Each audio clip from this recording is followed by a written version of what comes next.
আপনাকে বলি, আপনি যদি বাবর আজমের ভক্ত হয়ে থাকেন তাহলে এই ভিডিওটা আপনার জন্য না। এই ভিডিওটা আপনাকে দেখার দরকার নেই। এমনটা কিন্তু না যে বাবর আজম খারাপ প্লেয়ার। বাবর আজম ওডিআইয়ের 1 নম্বর প্লেয়ার। মানে আপনি বুঝতে পারছেন বাবর আজম কেমন লেভেলের প্লেয়ার। আপনি যদি সত্যিই বাবর আজমের সাথে বিরাট কোহলির তুলনা করতে যান তাহলে এই ভিডিওটা শেষ পর্যন্ত দেখুন, আমি আপনাকে সম্পূর্ণভাবে বুঝিয়ে দেবো। তো আমি আপনাকে এতটুকুই বলতে চাই যে আপনার মাথা যদি সাপ থাকে, আপনার ব্রেন যদি সাপ থাকে, ক্লিয়ার থাকে, তাহলে আপনি কখনোই বাবর আজমের সাথে বিরাট কোহলির তুলনা করবেন না। কেননা বিরাট কোহলি এবং বাবর আজমের সাথে দূর দূর কোনো সম্পর্ক নেই। হ্যাঁ, আমি আপনাকে এতটুকুই বলতে চাই যে বাবর আজম এবং বিরাট কোহলির মধ্যে দূর দূর কোনো রকম কোনো তুলনা হবে না।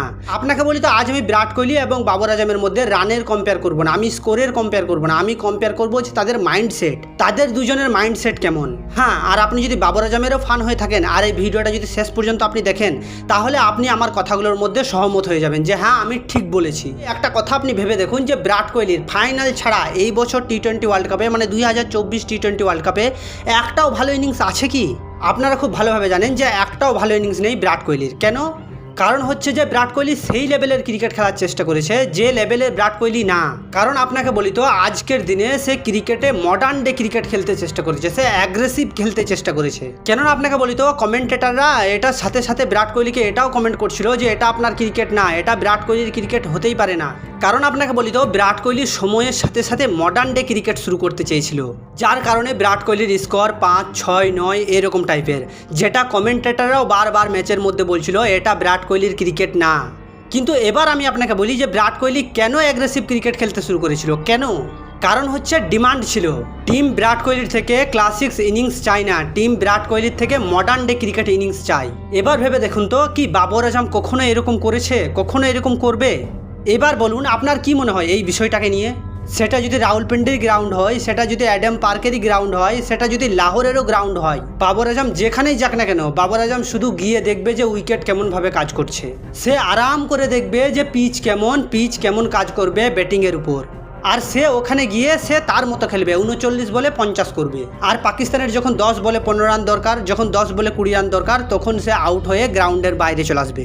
আপনাকে বলি কেন বাবর আজম এমন করে? কারণ বাবর আজম জানে তখন আমার ভক্তগুলো বলবে উফ, শুধু বাবর আজমই খেলবে, তারই দায়িত্ব ফিনিশ করার, বাকিরা কি করবে?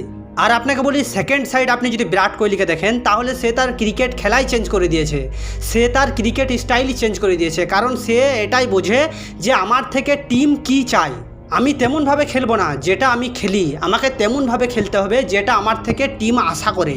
একটা কথা জানেন তো, যে কিছুদিন আগে বীরেন্দ্র সেহবাগ একটা কথা বলেছিল যে বাবর আজম অনেক সুন্দর প্লেয়ার, অনেক ভালো প্লেয়ার, ক্লাসিক প্লেয়ার, কিন্তু সে কখনো এটা ভেবে দেখে না যে আমার থেকে টিম কি চাই। কারণ আপনাকে বলি তো, বাবর আজম পাওয়ার প্লেতে, মানে 6 ওভার পাওয়ার প্লেতে সে 30 থেকে 35 রান করে নেই। হ্যাঁ, সেটা সে 30 থেকে 35 রান করে নেই, কিন্তু এবার কোশ্চেন আসছে যে হ্যাঁ, কি টিমকে 30 থেকে 35 রান দরকার? টিম কি পাওয়ার প্লেতে 30 থেকে 35 রান আশা করে তোমার কাছে থেকে? আর আপনাকে বলি তো, হ্যাঁ, পাকিস্তান টিমে কি এমন প্লেয়ার আছে যে পাওয়ার প্লেতে 50, 60, 70 রান করতে পারবে? হ্যাঁ আছে। আপনাকে বলি তো ফাক্কর জামান আছে, সে চাইলেই 50, 60, 70 রান করতে পারে, কিন্তু তাকে ওপেন করাচ্ছে না। টি-20তে সে সবার থেকে বেশি রান করে ফেলেছে, অথচ আপনি দেখুন তো ইউএসের কাছে হেরে যাচ্ছে তার টিম। কারণ বাবর আজমের ক্যাপ্টেন্সি হচ্ছে সে ওপেনার করবে, আর উপর থেকে প্লেয়ারকে নিচে পাঠানো যাবে না। কারণ আপনাকে বলি তো, বাবর আজম টি-20কে কখনো টি-20 ভাবে না, সে টি-20কে ওডিআই ভাবে। আরে বাবর আজম টি-20তে যে রানটা করে সেটা এখন মডার্ন ক্রিকেটে ওডিআই হয়। এবার আমি আপনাকে বলি তো, এটাই তুলনা বাবর আজম এবং বিরাট কোহলির মাইন্ডসেটের মধ্যে।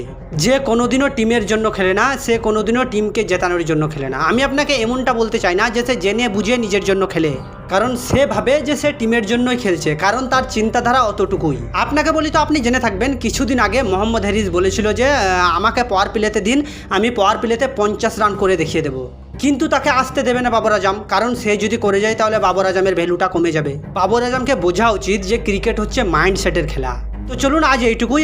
আর আপনি যদি এই ভিডিওটা শেষ পর্যন্ত দেখছেন তাহলে দয়া করে একটা লাইক করে যাবেন, আর আপনি যদি এই চ্যানেলে প্রথমবারের মতো এসেছেন তাহলে দয়া করে একটা সাবস্ক্রাইবও করে যাবেন।